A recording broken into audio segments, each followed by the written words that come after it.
Pretty amazing crowd. Thanks everyone for coming out to join us. My name is Kiran Ahuja. I'm the Executive Director of the White House Initiative on Asian Americans and Pacific Islanders. I've officially been in my job for about 1 year.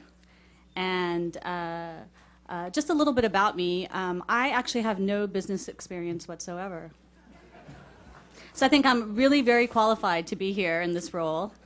Well, my background actually is doing litigation, civil rights litigation, running a women's organization. And that's interesting because in a lot of ways my job is about being a generalist as an executive director.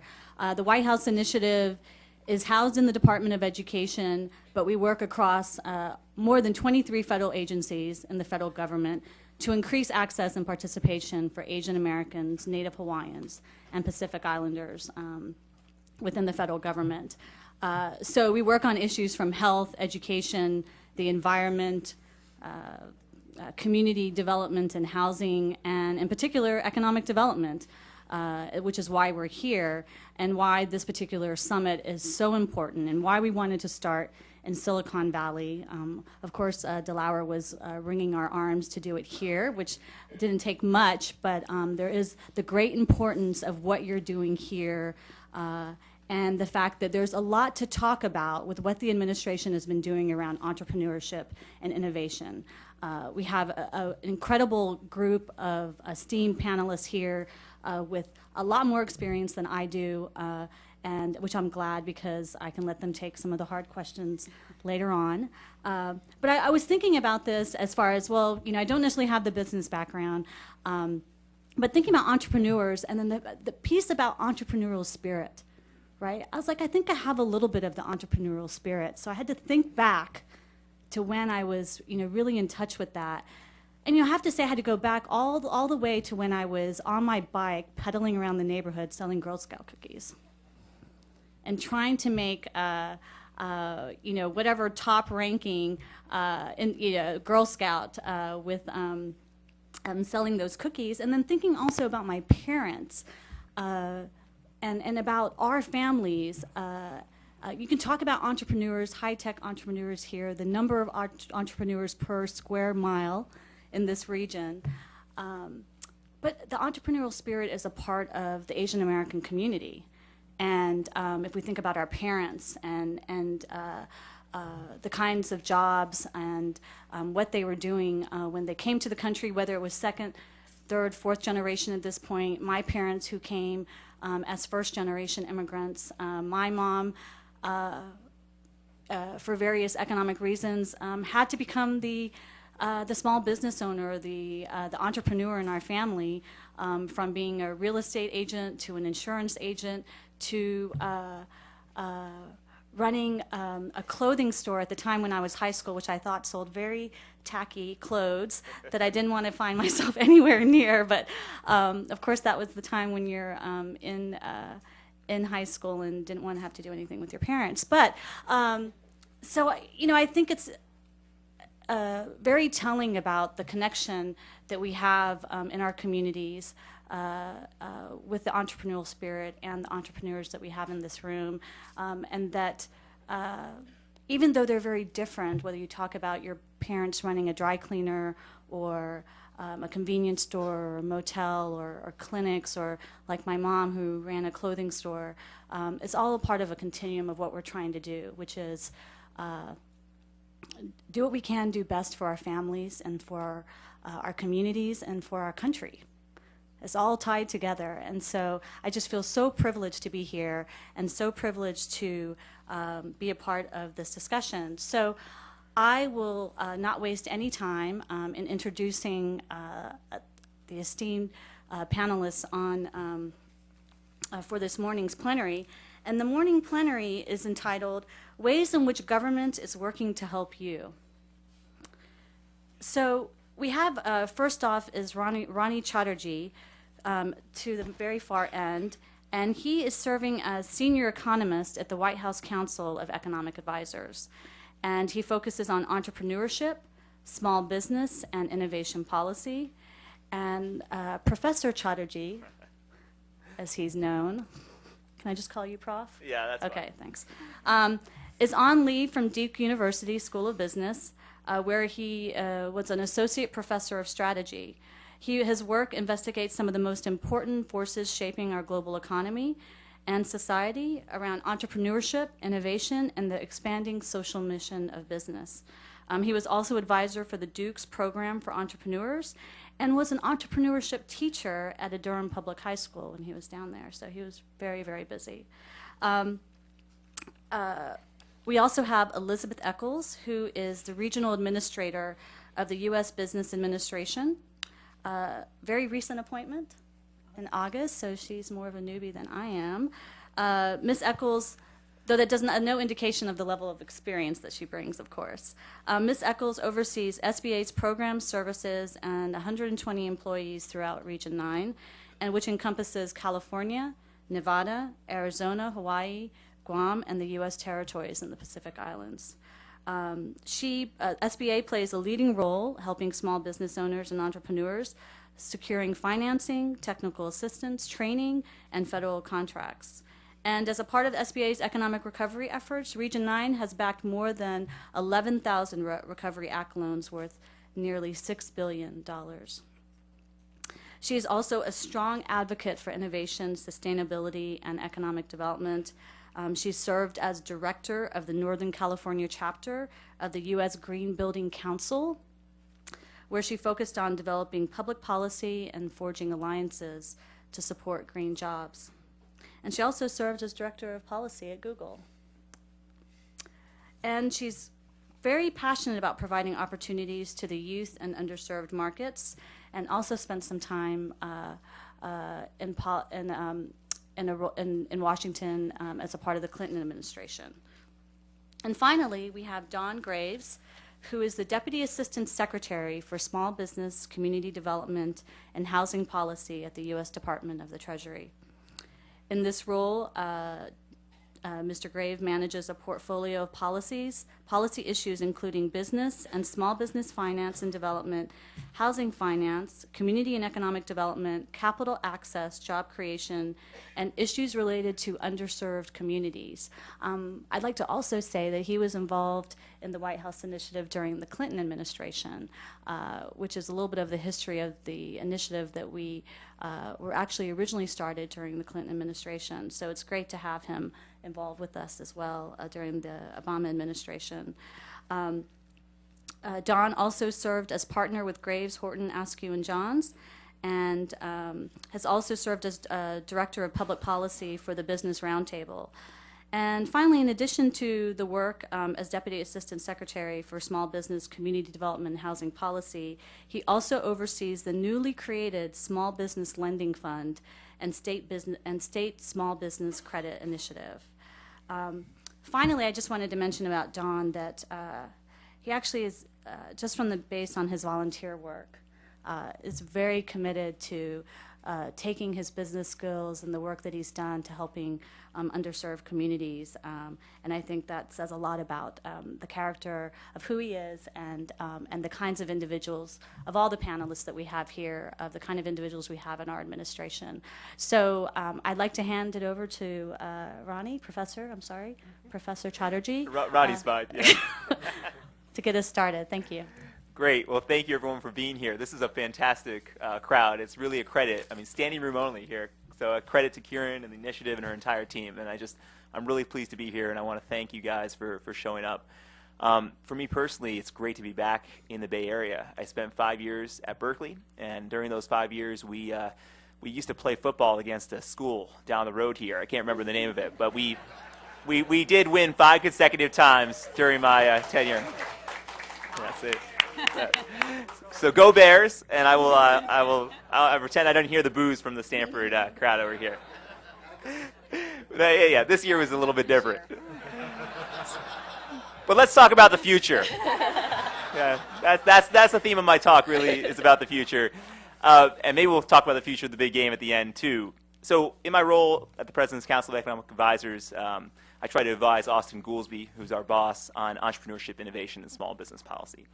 And I thought today what I'd like to do is just give an outline of where the economy is and where we're going. I'll leave the description of the detailed programs to the competent panelists to my right. But I'd also like to just talk a little bit more broadly about the role of innovation and entrepreneurship in economic growth. Because really we're turning a corner in so many ways. And the next several years are going to be about the people in this audience and audiences like this all around the country, and the new products, the new companies, and what you can contribute. And I'd like to focus on that near the end of my talk, and then I really look forward to your questions, and hopefully I can catch up with as many of you guys afterwards as well. So first thing is we had pretty good news this morning. When I read my BlackBerry, it was buzzing from pretty early on, and our private sector job growth today was 113,000. That's 12 months of private sector job growth. It's the best year that we've had since 2006. Unemployment rate went down to 9.4%. So there was some good economic news, but as the president stresses and Austin stresses in all their remarks, it's not good enough. We're starting to turn the corner. The recovery has momentum, but we need to take the next step. And I think today's news was just yet another positive signal that lets us know, in addition to small business optimism, consumer spending upticks, that we need to keep the momentum going, we need to keep the pressure on, and we can't let up. These positive signs should encourage us to go forward. You know, this recent economic good news might make us forget a little bit about where we were. We were really facing the most serious economic downturn since the Great Depression. The biggest economic challenge that we've had in my lifetime, and hopefully, you know, for the rest of my life. And the president took a lot of bold action during that time. And he started with the Recovery Act. So I just want to go through a few things that we did in some of the major pieces of legislation to deal with that period. And then I want to start to talk about turning the corner. So the Recovery Act, as you guys know, was a mix of tax cuts. It was a mix of aid to states. It was about investments in infrastructure and innovation. All told, when the numbers were added up, the Recovery Act has saved or created millions of American jobs. Those are the facts. So it was incredibly successful, and it came at a time where we were really risking going into a negative spiral, and now we stabilized the economy. That was the first thing, and I think a big victory for the Recovery Act, a cornerstone of all our efforts that came after that. The next thing that you might not have heard as much about, that I'm sure Don will talk a lot about, and Elizabeth will talk about, is the Small Business Jobs Bill. The Small Business Jobs Bill was another interesting and important set of legislative proposals. The biggest ones I want to focus on are the 8 tax cuts that we gave to small business. You might not hear that in the press. You might not see that. We've cut taxes for small business 16 times. We've accelerated $55 billion in tax cuts for small businesses. Those are the facts on those issues. And the Small Business Jobs Bill was a cornerstone, both increasing access to credit, also setting up the Small Business Lending Fund that Don oversees. And those are really important programs I hope people in the audience take advantage of. Healthcare is probably something you guys might have heard a little bit about too. I don't know if it really made much news last year, but the healthcare legislation, one of the things you might not have heard of was that they had a 35% tax credit against premiums for entrepreneurs and small business owners. We also made it easier for self-employed people to deduct health insurance expenses from their taxes. We know that starting a business is hard enough without worrying about affordable healthcare, and we took several steps in that direction as well. The last thing I want to talk about on the legislative calendar was the recent tax deal. I think people here might be familiar with the tax deal that was cut in a lame duck session. Again, the facts on this are pretty clear. We got a payroll tax cut for 155 million Americans. That's a huge swath of the American people. We got 7 million people who continued their unemployment benefits while they're looking for a job. 7 million is a big number. It might be hard to comprehend, but if you know one person who's on unemployment insurance, you know how vital that program was as well. And that's in addition to extending the loans in clean energy to keep jobs in solar and wind, many of them in this area, going. That's in addition to keeping middle-class tax cuts in place. Now, of course, it came at a cost. Everyone knows the costs. But this president wasn't willing to let the middle class be caught in the crosshairs of partisan bickering, and that's why we got the deal we did. So when you look back at all the actions we've taken, and there's many, I just tried to highlight a few of those. You look at an economy that was really facing a downward spiral. The president managed to turn it around, and now we've stabilized it. But the question is, what comes next? And I think that's the question that I think people in this audience are going to be most interested in. Where's economic growth come from? And when I think about the biggest economic question of our time, it's going to be, where are those new industries going to be? And where are those new jobs going to come from? And I think if I look across this audience, I think I'm looking at the people who are going to produce those right now. So how are we going to lay that infrastructure down? So let me talk a little bit about the administration's innovation strategy as well. So the first thing we did in the Recovery Act that I thought was key was we focused on energy. ARPA-E, modeled after the very successful DARPA program at the Department of Defense, enacted to catalyze new breakthrough investments in energy, reduce our dependence on foreign oil, make us more energy efficient, reduce our carbon footprint. This is what ARPA-E is going to bring across. Because first you have to lay down the building blocks of innovation. The first thing we looked at was to say, we've got to increase our investments in R&D. It's tragic when we're competing with the rest of the world if we're not investing at the same levels in research and development. We all know that. So the president made historic investments in the NSF and our other science agencies to increase that. The second building block of innovation is education. Right? One reason I'm extremely proud to work with this administration is, as much as we focus on growth, we want to make sure that that growth is broad-based and shared. Small business and entrepreneurship isn't just the privy of wealthy neighborhoods and wealthy school districts. It's kids across the country can get interested in these issues. Kieran mentioned a little bit of my experience teaching entrepreneurship in Durham, North Carolina high school. A lot of the kids in the school were struggling academically. They wanted me to come in and teach an entrepreneurship class. What I found is that entrepreneurship can be a really useful way to get kids excited about the traditional subjects. It's really a lot easier to get excited about English if you know that you have to write a business plan and it has to be coherent. It's easier to get interested in math if you know you have to understand financial statements. So I think we can never underestimate the importance of entrepreneurship education in some of the things we're doing. This administration takes that very seriously, and organizations like NIFTY, the National Foundation for Teaching Entrepreneurship, are integral in that role. We also got to focus on STEM education. And again, for everyone, science, technology, engineering, mathematics, these are skills that everyone's going to need to have to compete in the 21st century. And the only way that the next billion-dollar company is going to come in the United States, the next Facebook, the next Groupon, the next Google, is if we get our students, all American students, up to speed in science, technology, engineering, and math. And that's why the president's committed through his America Competes and other initiatives to make sure that we raise to the top of the pack. So those are the building blocks of innovation. Once you invest in innovation, you also have to think about how you're going to set down the infrastructure to move people and ideas at 21st century speeds. Idea generation is not enough. You need to have competitive markets and you need to link people. Today's innovative environment is all about collaboration. You see this. You probably work with several colleagues who aren't in Silicon Valley because of technologies that allow you to do so, right? That's the nature of innovation today. As people become more specialized, we need to collaborate across boundaries. We need to have infrastructure that lets people move. So high-speed rail. We need to have electricity, smart grid. We need to have broadband. We need to have wireless. That's why the President's Spectrum Initiative is so important. All these things are part of the innovation strategy to make sure that we're moving people and ideas, and that's the second part. So once you have the investments, once you have the infrastructure, you need the vision. Where are you going to take this country? And the President set clear priorities in clean energy, in health IT, and several other areas, and that's where he wants to take the country in terms of innovation. I think another key thing to focus on is the competitiveness argument. When we do these things, we make our nation more competitive. I've spent a lot of time recently in China, in India, and Brazil. And when I come back, I'm always amazed by how big the investments are, how big the buildings are, how quick things are getting built, and the economic growth numbers. And that inspires me because those markets, by the way, are going to be important markets for U.S. producers. So as I see these countries grow, there's quite a bit of silver lining for American companies. And the President's National Export Initiative is exactly about that. Let's make sure that our small businesses can reach foreign markets because that's where a lot of the growth is. But I also think that these investments should inspire us a little bit. You know, it was 50 years ago this year that President Kennedy called for the moonshot in response to Sputnik.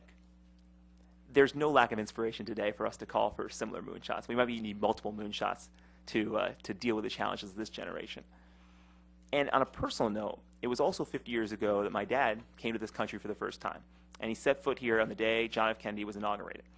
And my dad had $7 in his pocket, a scholarship offer, and that American dream that so many people in this audience had, or their parents or grandparents. The American dream that my dad had and the call to action that John F. Kennedy, our president, had are very similar. It's the idea that we can push the boundaries, that we can create new products, business models, services, and generate opportunities that we never thought possible.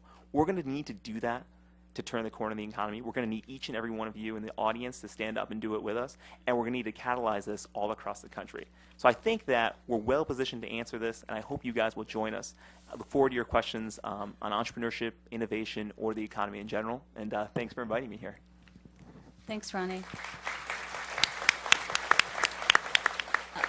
Really quickly, I forgot to mention, we do have this form that we have available. If you'd like to ask a question, we ask if you could just raise your hand. There are individuals around in the room who can provide you with a form. If you could fill it out and then make sure we get it back so that we can answer some of those questions during the Q&A period. Thanks a lot. Go ahead, Elizabeth. Well, good morning, everyone. It is such a pleasure to be here, and it is so exciting to feel the energy in this room, and I truly believe that the people in this room and others like you are going to turn this economy around with your ideas, with your innovation, with your passion and your energy. So it's just a real pleasure to be here and to be part of this here today. We know that small business is the engine of economic growth, and historically it has created over or nearly 2/3 of the jobs in America. And in fact, the recent economic data that we've seen are continuing to confirm that, and the recent data shows that small businesses continue to be creating most of the jobs in this country. So it's incredibly important that we continue to focus on small business. And Asian American and Pacific Islander entrepreneurs play an incredibly important role in this. Asian American entrepreneurs generate nearly $300 billion in revenue and employ more than 2 million people. And they're in fact growing faster and poised to hire more people than most other firms. President Obama and his team are committed to creating an environment for small business growth, innovation, and job creation. And the Small Business Administration, the other agencies that are represented here today, are at the forefront of that mission. And as Regional Administrator for Region 9, as you heard, I oversee the programs and services for California, Nevada, Arizona, Hawaii, Guam, and other Pacific territories. I'm pleased to say that our region has supported more loans to Asian American businesses than any other region, in fact, twice as many as any other region in the country.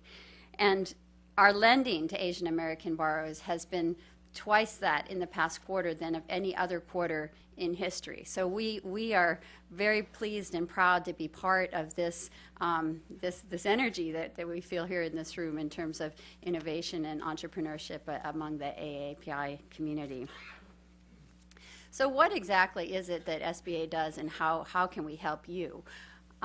We like to think of our programs as 3 C's. That's the easiest way to kind of break it down. The first being capital, the second C being counseling or training, and the third C, contracting. And in terms of capital, you heard a little bit about the Recovery Act, and that was just an incredible opportunity, because with the Recovery Act, SBA took $730 million, and that helped to support $30 billion in loans. So you can see the leverage there. By investing $730 million of taxpayer money, we were able to support $30 billion alone with the help of our lending partners. And so just a great investment for the American people and great investment for small businesses. And then, of course, following on the heels of the Recovery Act, President Obama signed the Small Business Jobs Act in September of 2007, and this is perhaps the most significant piece of small business legislation in over a decade. We moved very rapidly to implement this program, and since the bill was signed in September, we supported more than $12 billion in lending to small businesses, and I'm very proud to say that California has led the way and is responsible for $2.2 billion of that lending out of the $12 billion total. I'd like to just give an example of how this type of funding and support can make a difference in real people's lives. And so I just want to take a local example. There's a company by the name of Golden Bay Machining, which is a custom machine shop here in San Jose. And this is a story of 4 brothers from Vietnam originally, whose family left after the fall of Saigon with their parents and their 3 sisters, and spent a lot of time bouncing around between different refugee camps, and in fact eventually found themselves in the Philippines, and were not able to move to the U.S. because they wanted to come as a family. So they were offered at different points to go to different countries or to split up, but they were determined to stick together, and eventually did get that opportunity to come here and began a small business in 1998. And over time, of course, grew that business, and from their initial investment in 2 mills, then it has grown to 14 mills, and now what's particularly exciting is that they were just able to get a loan with the SBA support for $1.5 million, and they're going to be able to buy the building that they have been currently leasing space in. And so, as you know, it's a pretty good time to buy property, and we're pleased, and along with, of course, our capital partner, and I want to make sure I mention their name. Capital Access Group is the company that was involved in that, and you know, this is just a great opportunity. They currently have about 10 employees and think that they will be able to add another 6 over the next couple of years. And when you think about this, just multiplied hundreds and thousands of times across the country, this is where the jobs are coming from. I'd like to mention a few other things about what the Jobs Act is doing to help small businesses. We've permanently increased the SBA loan limits on our most popular programs from $2 million to $5 million, and increased the micro loan limit from $35,000 to $50,000. And then, of course, expanded the number of businesses eligible for small business financing by increasing the size standards. And you'll hear a lot about the tax cuts from Don, so I don't want to steal his thunder, but that has also been just an incredibly important part of the Small Business Jobs Act. And one thing that I particularly want to focus on, you heard a little bit about the President's National Export Initiative already, and the Jobs Act turns SBA's Export Express pilot loan program into a permanent program, thus making it easier for entrepreneurs who want to export to get that help in terms of their export loans. It also provides $90 million in competitive grants for states to help small business owners who want to export their products and services. And I think that's particularly relevant to the folks in this room, because so many of you, with your multi-language abilities and with your understanding of different cultures around the world, you've got a real advantage over other companies in terms of your ability to export, and it is just an incredible opportunity for small businesses to grow their business through focusing on the export market. You know, 95% of consumers live outside the U.S., so that's a pretty big market. The second C that I want to talk quickly about is counseling or training. And of course, here we have a number of resource partners that we work with, the small business development centers, women's business centers, and SCORE chapters play a particularly important role here. And with the support of the SBA, these organizations can provide, in many cases, free training and free counseling on anything from creating a business plan to your cash flow statements to creating an exit plan. So this is just a great resource for businesses and entrepreneurs who have a great idea but don't know quite how to get there, or don't know how to make their company bankable when they're approaching a bank for funding. And I want to just share very quickly another story about a woman who came from the Philippines to join her father, and she initially was not really able to get work that inspired her. She started out bussing tables and waiting tables, and then eventually was promoted to chief chef, but that still wasn't satisfying for her, and she was also frustrated by the way this restaurant did its business. She envisioned a truly green business, a green cafe, and so she started looking online for business classes, for opportunities, and came across A New America nonprofit organization, which is also SBA Women's Business Center, and she signed up for their 15-week certification program and was able to get the business training that she needed to go out and actually start her business. And I'm pleased to say she started that business in May and has already won a couple of awards for being a good, sustainable green business. But again, you can just multiply that all across the country with whatever, and all across this region with whatever ideas people have for starting their own businesses. The third C is contracting, of course, and here we help small businesses get access to federal government contracts. The federal government is the largest customer in the world, and it was responsible for let's see, it just actually, in terms of the contracts that were awarded to small businesses, $97 billion last year. And so that's just a huge opportunity for small businesses. And we have a goal of making sure that 23% of all federal contracts go to small businesses, and we help small businesses get access.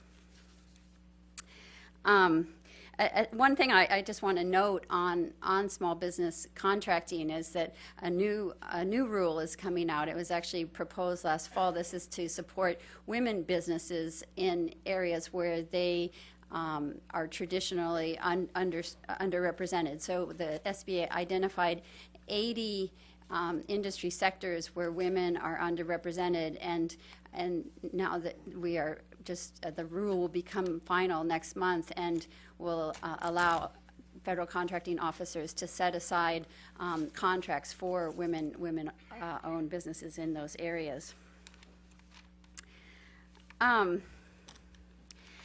You'll hear more about a number of programs that will that are particularly helpful to high-growth, high-impact companies in the afternoon session, and I see that my time is almost up, so I'm going to let my colleague talk about those in the breakout sessions, but just wanted to alert you to that. So if that is your interest, if you're in the high-impact, high-growth area, I want to make clear that SBA is here to support you. We're here to support both the high-tech, clean-tech, green-tech, as well as the Main Street mom-and-pop shops. So we are here across the board, and a number of SBA folks around in the audience, and I encourage you to seek out me or any of them, and we're here to help. Thank you very much.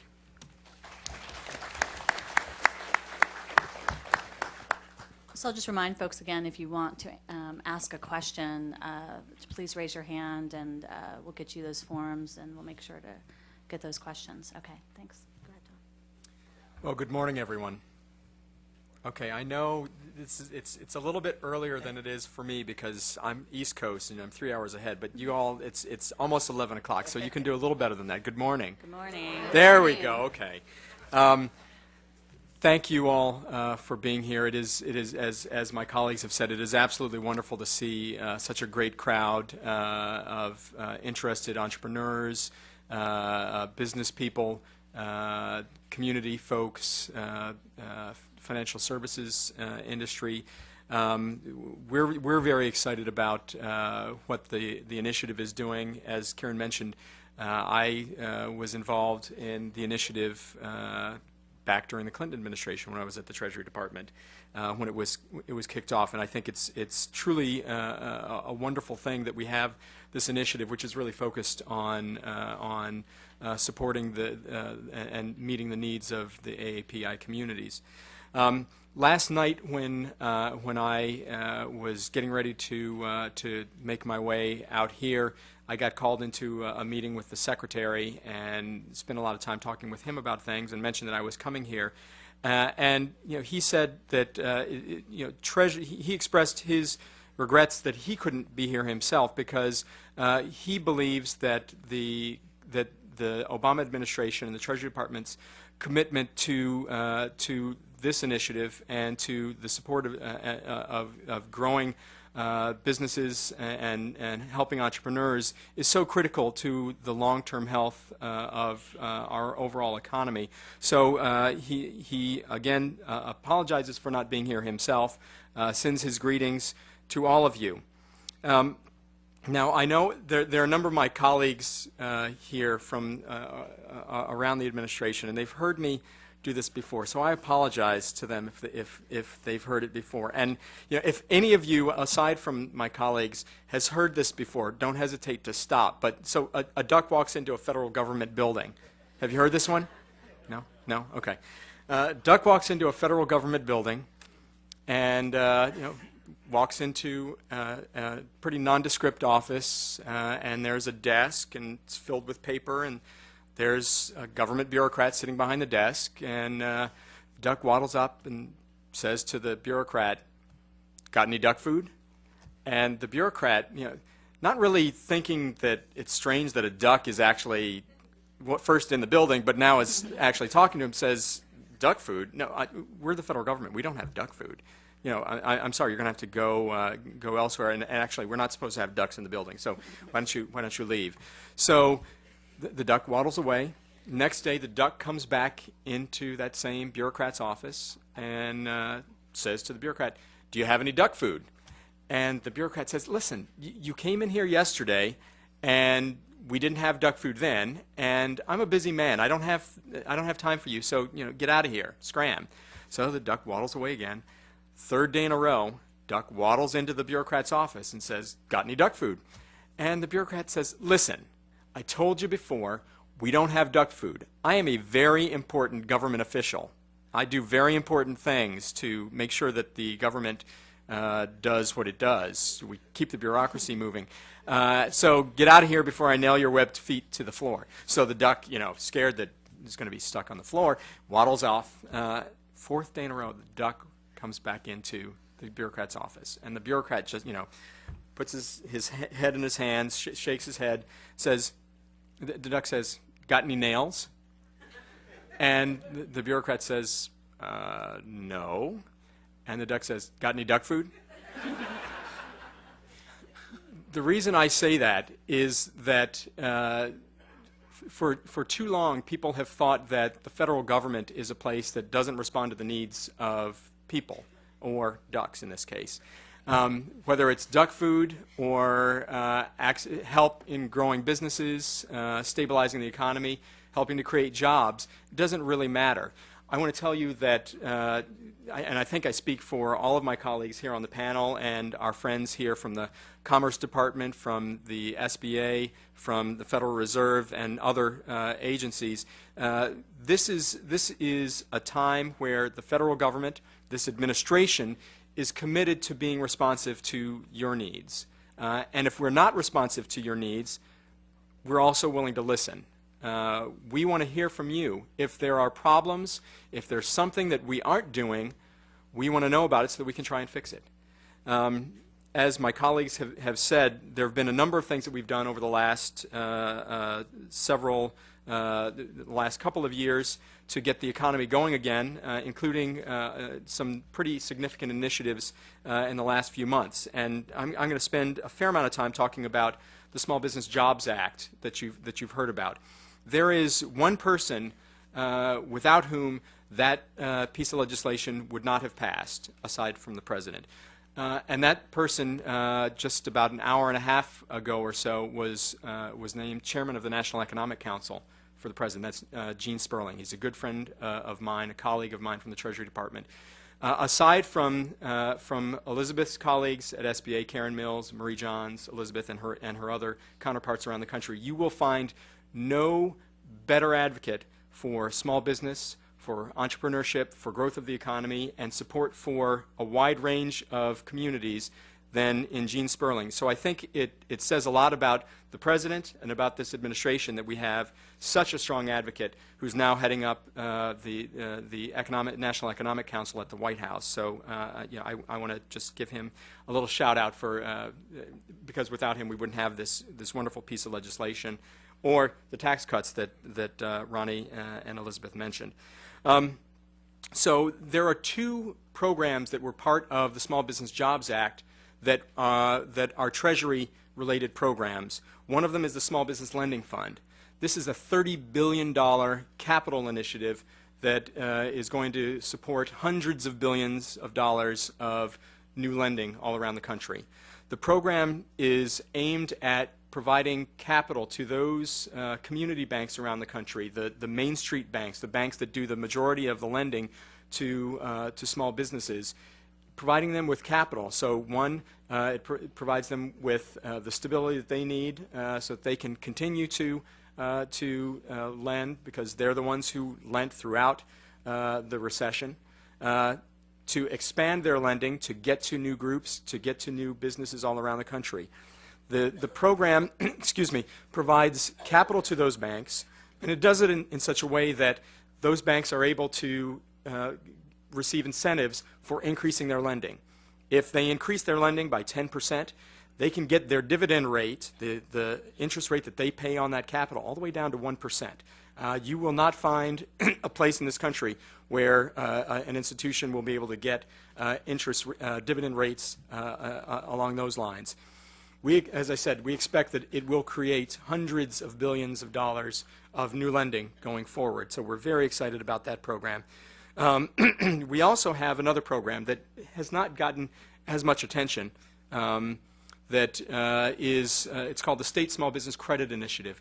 This program is a $1.5 billion program. You say, well, the first one was a $30 billion program. This one's only $1.5 billion. It's $1.5 billion that goes directly to states, all the states that you know of that are having many fiscal problems, and provides those states with funding to help support the innovative credit enhancement programs that they already have in place, and some new ones. That $1.5 billion, there's a minimum requirement that those states create $10 of new private sector lending for every $1 of federal money that goes into it. So at a bare minimum, that'll create $15 billion of new lending all across the country. So we're very excited about that. California, for those who actually are from California here, California is going to get about $170 million of funding sometime in the very near term. We've had 48 of the 50 states have said that they are going to apply. All of the territories are going to apply.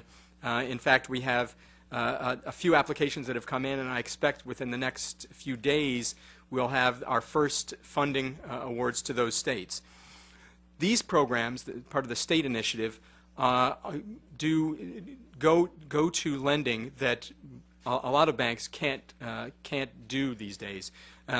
Because of the nature of the program, they support things like loan loss reserve programs, and you don't need to know what that means other than it gets banks to expand the credit box, so you're dealing with small businesses that may now have troubles because of the problems with credit scores of their owners, problems with deteriorated collateral because of the recession. So these programs will expand the credit box, get dollars out to the small businesses who've had real troubles getting loans. And I know my time is almost up here. I'm going to just tell you again that there were 8 tax cuts that were passed as part of the Small Business Jobs Act. You can go to the Treasury website to find out about those, to get more information about the Small Business Lending Fund, the State Small Business Credit Initiative. Go to treasury.gov. Just look up small businesses. There's a section on the website, and you can find out about our programs. Quickly, I want to tell you about 3 other things that you should know about if you don't know already. Our friends at the Ex-Im Bank, I don't know if any of you have heard of that, the Export-Import Bank. They have a new program focused specifically on small business partners to exporters and importers. Their program helps provide additional credit to those suppliers of the exporters. The CDFI Fund, the Community Development Financial Institution Fund at the Treasury Department, is it's a way to focus funding to financial institutions that support the underserved communities, low-income communities all across the country. I will just tell you that since 1994, there have been about $874 million in awards through that program, and over $256 million of awards have gone to Asian American communities. The final thing that I will mention is, as part of the Wall Street reform legislation, there was a new office created that's being created at all of the federal regulatory and financial agencies: Treasury, the Office of the Comptroller of the Currency, the FDIC, the Fed, the Board of Governors, all the Federal Reserve banks, Federal Housing Finance Authority, the National Credit Union Association, the SEC, and the new Consumer Financial Protection Bureau. These offices, the Office of Minority Women and Women Inclusion, are going to set standards on diversity and inclusion and standards on accessing the opportunities at all of the agencies. They're going to provide monitoring and reporting on hiring and procurement in the agencies. They're going to advise the heads of the agencies and provide outreach on all of these types of issues all around the country. So pay attention to what's going on with those offices. You will hear more about them. They have to be stood up by January the 20th, and that is a great way to access a wide range of opportunities and programs at the financial agencies of the federal government. So I'm sorry, I've gone a little over time. And thank you very much.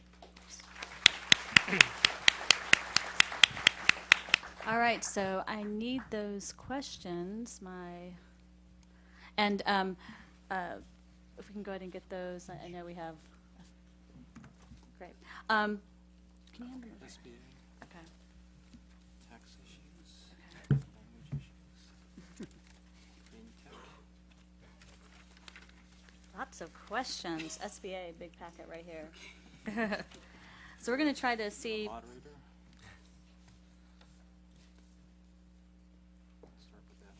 Okay, so really quickly, before we get started on questions, I just wanted to mention one major effort within the administration that should not go unspoken, which is the President's unprecedented investment in education during his administration. And he knows, and he said time and time again, that investing in the education is investing in our long-term economic growth, and why that's so critically important. And I wanted to mention, I don't know how many folks are familiar with the fact that the President has set a 2020 goal. Do folks know that 2020 goal? No, okay. Well, the 2020 goal is to have the highest proportion of college graduates in the world. And we're on our way to doing that. I mean, there's some serious investments within this administration, and from college access to affordability to infrastructure to private-public partnerships and reforming K through 12. Secretary Duncan, who's the Secretary of Education, calls it the cradle-to-career agenda. And in particular, I think it's telling because right now, less than half of high school graduates from low-income families attend college. Half of that number. And then about 1 in 4 low-income college students who start college full-time graduate within 6 years. And these facts, frankly, are unacceptable. And is also a reason why our administration supported the DREAM Act, which hopefully many of you are familiar with. The fact that we have 65,000 undocumented students each year who graduate from high school.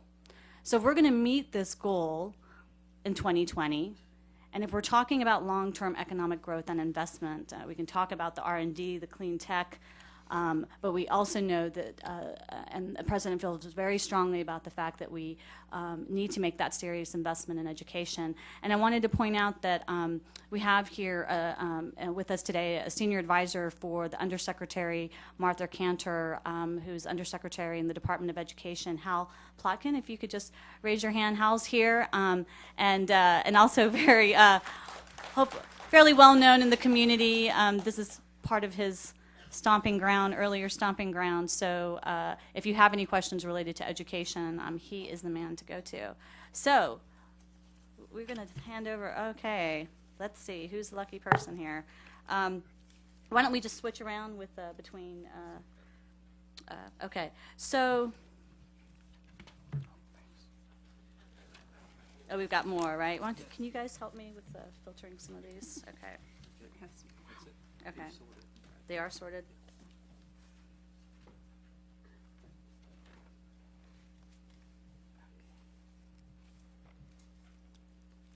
Okay, this is something that I've heard quite a bit about, is that Asians have one of the highest rates of entrepreneurship in the country, especially in California. They make up about 40% of the SBA loan portfolio. I guess here, and is that true in region? I'm sorry, I didn't hear what you said. 40% of the SBA loan portfolio? Okay. Well, nationally it's about 16%. Nationally 16%, so I don't know if that's the case here in California. Yet, the question is when this person goes to the small business summits, expos, and trade shows, Asian Americans are invisible on the panels in the audience and on the issues that are being talked about within in those arenas. And I think there have been times where I've received concerns about the kind of outreach. I think maybe this is related to outreach within the Asian American community. And I know Region 9 may be a little bit different because of the states that you have under your jurisdiction. But I was wondering if you could just maybe talk about any maybe general efforts. I know that there's a lot of efforts going on to target minority businesses. So maybe just really briefly, if there's anything you can touch on related to that. Yeah, thanks very much for the question. It's actually one of my major priorities for the region is to make sure that we connect our services with markets that we're currently not connecting with, and certainly one of those is the Asian American market. Although in our region, as I said, we're sort of double, so 16% nationally, so I guess that would give us about 32% of the loan volume here in this region. So I think we're doing better in this region, but I think that we have such an opportunity. We have so many talented entrepreneurs from the AAPI community that we should be at 40 or 50% really. So I think that the trick here is to meet people where they are. We need to understand where the disconnect is. Okay, so why aren't we doing better? We need to get out there and talk to folks in the community and see how we can better connect them with services, how we can better connect them to the informal networks that help businesses succeed. And that is something that, as I said, is very important to me, and it's also an initiative more broadly for underserved markets in general that our deputy administrator has taken on as one of her major priorities as well. And if I could just piggyback on that, I think, as I said, the Treasury Department and all of the banking agencies, the regulatory agencies, have a requirement as part of the Wall Street reform to do a significant amount of outreach through the Office of Minority and Women Inclusion. In addition, the Small Business Jobs Act provided requirements for us to do additional outreach as part of at least the two Treasury programs, the Small Business Lending Fund and the State Small Business Credit Initiative, to minority communities, to veterans, to women-owned businesses. So we take that to heart. It's not only a requirement, but it goes along with the department's commitment to finding ways to ensure that minorities and women and veterans and service-disabled veteran businesses have access to a wide range of the programs, opportunities, capital, and credit. Ronnie, do you want to take the question that you... Yeah, sure. Okay. So I had a question about social innovation and entrepreneurship that I wanted to address. As a professor at Duke, it was very often that students would come into my office and ask me about how to use their private sector skills to make social change.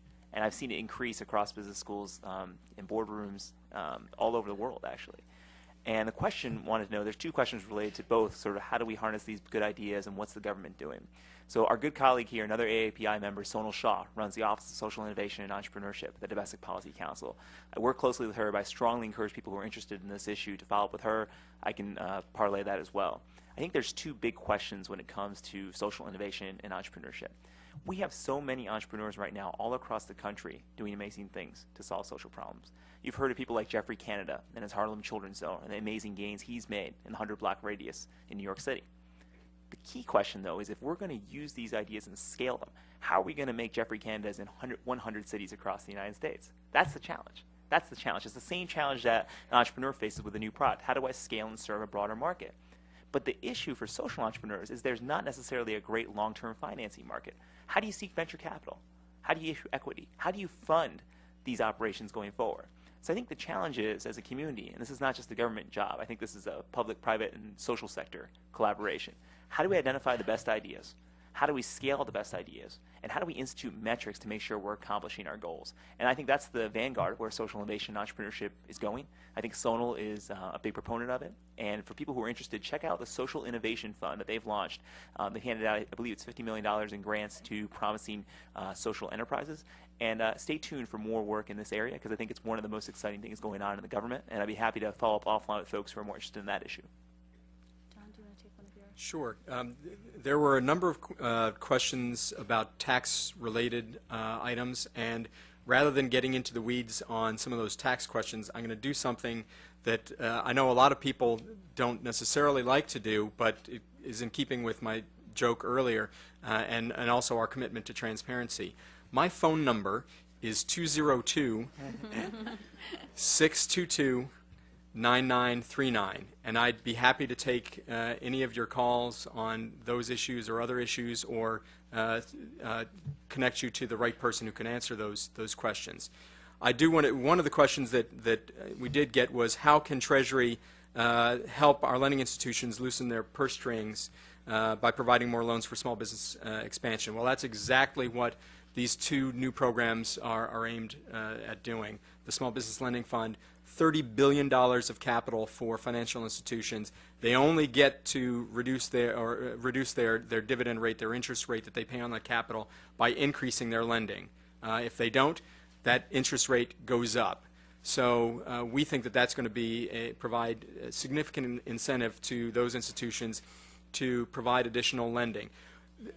As part of that, there's also a requirement that they provide an affirmative plan as to how they're going to provide additional credit and reach out to a wide range of communities. So we expect that there will be a great increase in the number of loans that we see in Asian American Pacific Islander communities, as well as a wide range of other communities across the country. So I have a question here about, and I decide who would want to take this question. What insight would you share to entrepreneurs about how to go about getting startup funding? Like where to start first with the federal government? Because there's so many different programs that we've just been talking about. So if there was a way to kind of say this is 1, 2, 3, Ronnie, do you have? Yeah, I mean, I was actually going to say, I think SBA is a fantastic place to start. A strong tradition, not just on sort of Main Street businesses, but also increasingly high-growth businesses. And I think that's what's so amazing about Karen Mill's leadership. I think the other thing I would encourage you to do is stay engaged with the entrepreneurs in the administration. You'll see Anish Chopra and Todd Park later on today. And as you watch these two dynamic entrepreneurial people talk, ask yourself what kind of government we must have if these folks are thriving. These are two gentlemen who are making things happen in the government and are constantly connected with entrepreneurs. So stay engaged with the individuals as well. From the agency perspective, SBA has done a great job putting the resources, both access to credit and access to capital, online. So if you're interested in one or the other, I think that's the best place to start. But frankly, you know, the amazing sea change that I've seen is every department in the government, every agency is talking the language of entrepreneurship. We'll have an interagency meeting, and someone from Veteran Affairs will come up to me and say, you know, we have a business incubator to help vets returning from Iraq and Afghanistan start their own businesses. You'll talk to someone in the Department of Energy, and they'll have ARPA-E trying to fund and seed new innovative technologies and companies. You'll talk to someone at our federal labs who's interested in how to commercialize the great ideas that are there. Every agency across the government is talking the language of entrepreneurship, and that's why we really have to seize this moment. So I hope that one day, you know, the SBA will be still a great place to go, but you'll have a point person at each agency in the government, and hopefully your state and local, and you'll have a champion in each of those places. And I think that's already starting to happen in the federal government. So that's the way I look at it. Okay. Elizabeth, a couple of questions related to some of the challenges, especially in the Asian American community, related to limited English proficiency, and then also access to some of these programs if you're not a U.S. citizen. So I was wondering if you could elaborate about really who can access, what's available, and also are there ways for individuals who, where English is not their first language, where they might be able to find out more about resources in their native language or in other ways? I'll take the language issue first. Okay. This is something that we are very sensitive to, particularly here in Region 9 with our very diverse population. And the San Francisco District Office has made a point of publishing our information in Chinese, Vietnamese, Spanish, hopefully soon other languages as well. And so I encourage you to, again, there's maybe the SBA staff in the audience can raise their hand, but I'd encourage you to grab one of these folks and ask for that information, because I believe a lot of those pamphlets are here today. And certainly if you go online, and again in this region, San Francisco district office would be your office. So you can go there. The phone numbers are all listed.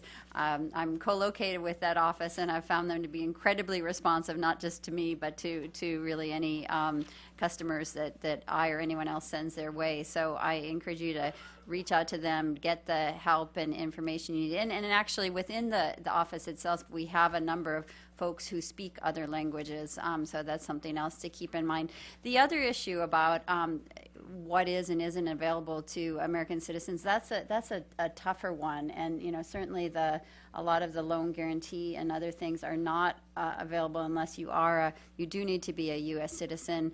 You could probably, I'm not sure, but you could probably get access to some of the counseling services if you're not a U.S. citizen. I know, for example, the Women's Business Center that I mentioned, A New America, they focus entirely on immigrants, and so I have to believe that not all of their clients are naturalized American citizens. So I think there are resources available, and we are restricted by law in terms of what we can and can't do. So to the extent that you're not getting what you need because there's a law in the way, I would talk to your congressman or talk to other folks. But it is, and talk to us too, because we want to hear. We want to be aware of the barriers that are standing in your way. And in fact, this might be a good opportunity to just do a shout out for Yvonne Lee, who started just yesterday, and she is our regional advocate. And what her role is to look at impediments to you being able to do the business that you want to do, to create small businesses, to thrive as small business. And so if there are changes that you see out there that need to be made in laws or other regulations, she's a good person to talk to as well. Okay, great. Thanks, Elizabeth. Ronnie, do you want to?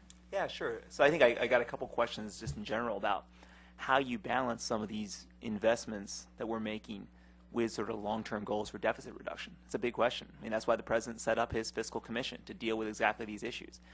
I think what the consensus is that these investments the president has authorized, whether it's in a broadband network to connect Americans, whether it's in smart grid to make sure we're more energy efficient, using our energy more efficiently, or high-speed rail to make sure we can transport people more quickly and support urban centers. These are all long-term investments that are going to pay off and contribute to growth in the long term. And not to make those investments now, by the time the economy is struggling, people are out of work, didn't seem right. So I think we're balancing these big investments now that are going to pay off later with certainly an eye down the road to fiscal accountability. And I think that's how the president thinks about it. But not making these investments or raising taxes on small business and middle class folks at a time like this didn't seem to be the appropriate strategy. So I think you balance the investments today with a long-term eye towards deficit reduction. I think that's exactly why you set up the fiscal commission and we make the investments that we're doing now. People come back from traveling abroad and they tell me about the investments being made in other countries, and they ask us, why don't we build things in America anymore? And part of the things we're doing as part of the agenda is educate our people, innovate with new products, and build. And that's exactly what these things are about. And that's where job growth is going to come from, and that's where economic growth and prosperity is going to come from in the long term. It doesn't have to be an either or, and so that's the way I solve the puzzle that was posed to me. The other question was about R&D tax credits. I've gotten a lot of questions since I've been out in Silicon Valley, which is not surprising, about this particular proposal. I'm working on something now related to this, so if people have specific questions or ways to expand this or things that might apply to their company, email me offline and we can deal with it on a case-by-case basis. Okay. I'll circulate afterwards. Okay. I'm not about to give my Don number gave out us like phone Don number, Graves. But I'll make sure Kieran circulates. You'll get it. Do you want to take one? Sure. Let me just piggyback a little bit on that first, and then there were two questions. This administration has, as my colleagues have all said, is very focused on laying the foundation for long-term growth. And I think that part of what we're going to be seeing over the next year or two, and my colleague Ronnie may have a better answer than I do, or may correct me if I'm wrong on this, but I think over the next year or two you're going to see that the foundation that we've built will begin to allow us to build and grow the economy through entrepreneurship and small business growth. One of the things that we've seen in the last, I think it was in the last 2 weeks, the Business Roundtable, which is the association of the CEOs of like 200 of the Fortune 500. These are the biggest companies, not just in the U.S., but in the world. They have an index, an economic index that they track based on what they're seeing from their CEOs, how the economy is going to perform long term, and also what their forecast is for their employment, for their spending, for the economy generally. Their index is at the highest point this past quarter that it's been since 2006. So it's clear to me that the CEOs of the biggest businesses believe that we're at the cusp of real meaningful economic growth. One of the other things that we saw through that index was that I think it was 70% of their business of the CEOs believe that they are going to be increasing their hiring, and more importantly, spending a great deal more and investment in innovation, in R&D, and building their companies. So I think what you're going to see is that will have a direct impact on our nation's small businesses that now have a wide range of tools that will help them take advantage of those opportunities with larger firms, and they also will have access to credit and capital. There was one question to us about a business owner who is Muslim and has a problem with interest rates. There was also a question about personal guarantees and the problem with accessing credit when you don't have the type of collateral that they normally would like to see. Specifically, the State Small Business Credit Initiative really aims at helping states with innovative credit programs to allow for these types of different nuances to be met. So for those firms that have had collateral deterioration, that have problems with their own assets, that's what this funding actually goes to, for capital access programs. I know that California has a very long, a very storied and big capital access program that has done a great job on that. I think Michigan has the granddaddy of those programs. What we're really trying to do is to help the states to create these innovative mechanisms to dealing with these issues that that a lot of businesses are facing these days. So I'm happy to talk with any, as I've said, any of you who have questions, any of the folks who I have not been able to respond to here. Feel free to give me a call. You have my number. So we're gonna with one last question, Elizabeth, for you. You had talked about the programs, especially for women who are underrepresented in small business, and you mentioned 80 industries.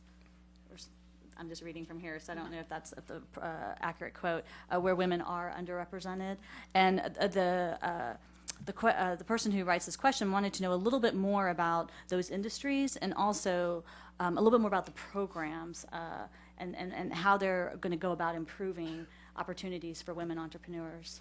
Yeah, this program is primarily in the context of government contracting. So what SBA did was to identify areas out there where women are currently underrepresented, and identified more than 80. So that is correct. It's more than 80 industries. And then what it does is it allows a government contracting official to do a specific set-aside for women-owned businesses in those targeted industries. So this is primarily around contracting as opposed to more generalized support. But I think the best thing, well, two things. First of all, we do have the proposed rule. It's out there. You can look on our website, which is just sba.gov. So I encourage you to look there, and you can see the details about the proposed rule, as well as the information about exactly which industries. And then in addition, that rule should be becoming final. The target date for it to become final is February 4th. So look for that. They'll be coming out, and certainly around that time in early February, you'll see a whole lot of more information about the final rule. But the proposed rule is up on our website now, so I encourage you to take a look if you want more details. So what we're going to do is we got a lot of questions, which was really great. I was a little overwhelmed, I have to say. It's like speed reading. But we're going to make sure that these questions get to the appropriate speakers, and also wanted to mention that some of the questions are really going to be very useful in some of the workshops that are coming up, focused on exports, focused on the government contracting. So if you didn't have your question answered, or you would like to get more information, the workshop's obviously going to be more intimate setting where there's an opportunity to delve more deeply into each of these issues. I did want to mention also that there were some questions related to numbers of Asian American Pacific Islanders in certain industries, or even, do we have numbers specifically for specific islanders?